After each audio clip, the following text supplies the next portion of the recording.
is being likened to a celebrity. This is all because of his efforts to rid the environment of dirt.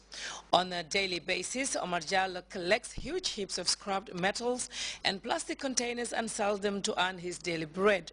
Ibrahim Balde tells us about the increasing popularity of a rare collector who is oftentimes rebuked.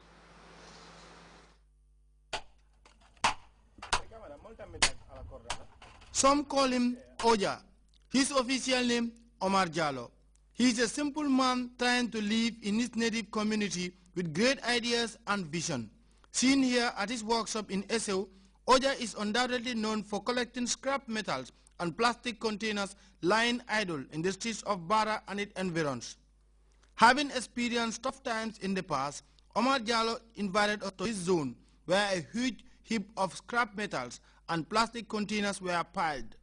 On a daily basis, he told me he gets his daily bread from hammering the waste he collects in the streets. I start picking these cups on the streets, inside the dustbin with this plastic. If I come at home, I take the hammer, I beat them. At the end of the day, I sell it to get my fish money. I asked him how he makes money from this business. He told me he has a regular buyer who spends between $150 to $300. Oja says he sometimes imagines about quitting this laborious job. Outside his office, Oja said the view as regards the kind of work he does is sometimes discouraging because people will tell you you are wasting your time.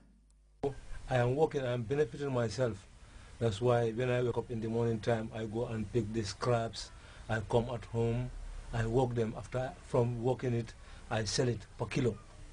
Yeah, for the day I used to have normally 50 kilo every day without the plastic. Sometimes if I hit the plastic like 2 ton or 3 ton, I used to take it to Serakunda, to these Lebanese people.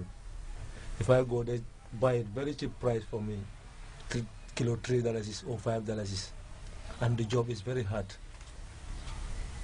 However, to Oja, the people must understand that he wants to live a decent life, and that is why he decided to travel the road less traveled by. However, he is also paying the price for doing what the ordinary people think should not be done. 6 years back, by the time I went to Combo, I found people are picking these natural water plastic bags, these small bags. They are picking it. After I asked somebody, he told me one Lebanese guy, his name is Mohammed, living behind Sankum Sila. They direct me there. After when I go there, I meet the man, I talk with the man. He tell me, this plastic, this natural water is too light. When you can find these empty gallons, these 20 liters, when you cut it into pieces, maybe you can have good consignment about it. When you bring it, you can have maybe $10,000 to $15,000. And that 15,000, I normally work it for 3 months, whereby I can get my fish money to live with my family. At the end of the day, what matters is what you think good for you and what you like doing effectively and efficiently. Oja is happy that no matter what happens, he gets, as he puts it, his fish money from this business. Ibrahim Balde, GRTS News. Well, time now to take our first break. When we come back, we'll take a look at the international news. Stay tuned then.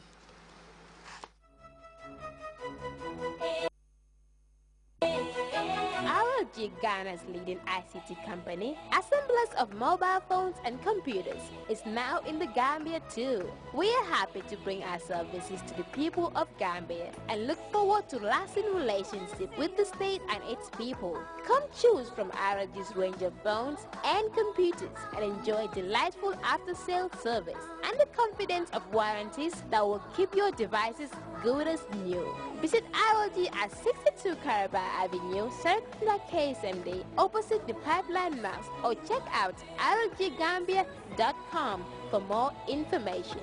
RLG, proudly yours.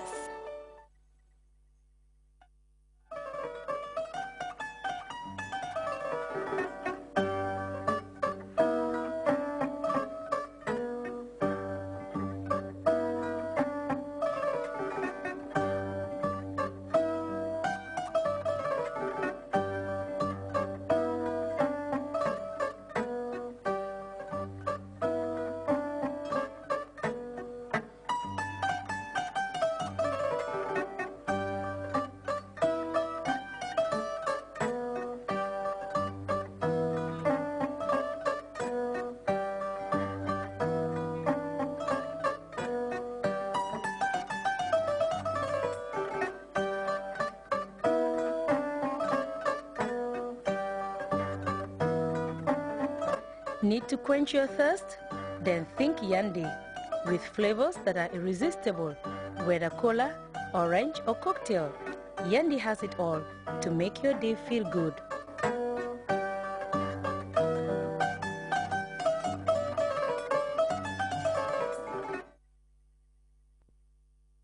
Welcome back to Grts News. Former South African President Nelson Mandela is in critical condition at a Pretoria hospital.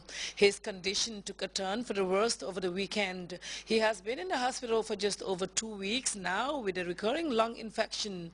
Earlier, South African President Jacob Zuma held a news conference in Johannesburg.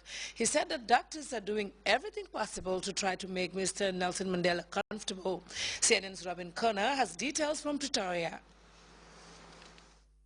Well, we know, of course, that he's in an intensive care unit, also that his wife, Grasa Michelle, sleeps at this hospital at night, and that he's visited during the day by his family.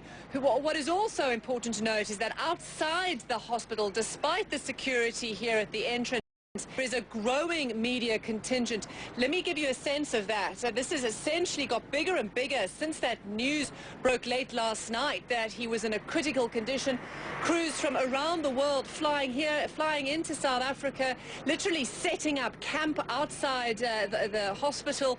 Now, this is something that is really disturbing for the family. I spoke to them this weekend, and they say this is an invasion not only of his privacy, but their privacy as well. Take a listen. With all of this media frenzy, the camping in the hospital, you know, people talking about things they don't know or understand, basically. Other people want to lecture us how we should behave and what we should do. Really, it's our dad. It's the children's grandfather. We've never had him in our life for better part of our years. This is, in a sense, quality and sacred time for us. And I would expect the world to really back off and leave us alone. Some people have said that the family should let him go, that the doctors should let him go, as if there was a choice that needs to be made. In our culture, the Thembut culture that I know, the African culture that I know, you never release a person unless the person has told you, please, my children, my family, release me. My dad hasn't said that to us. So these people who want to talk about, you know, release him and do that, he hasn't said we should release him. And we haven't come to the end yet. It is only God who knows the end. Is he aware of just how sick he is? Or has he kind of gone already, even though he's still physically here?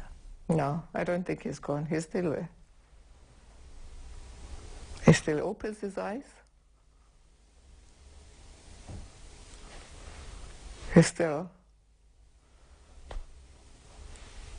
the touch is there. Okay, well, such a disconnect, isn't there, between what the family wants, the privacy that they crave, and, of course, the sense of what the public, what South Africans want in terms of details of his condition. While they say he's their father, South Africans believe that Nelson Mandela is the father of this nation. So very much a tug of war between those two sides of him. Meanwhile, as you can see behind me at the entrance to this hospital, people, passers-by, ordinary South Africans, continue to walk there, stick up a letter from their children or their own family, put up a balloon, lay down some flowers. There is a real sense that South Africans also feel like they're on this journey with someone who is part of their family. So I think this is a difficult time not only for South Africans but also for Mandela's family.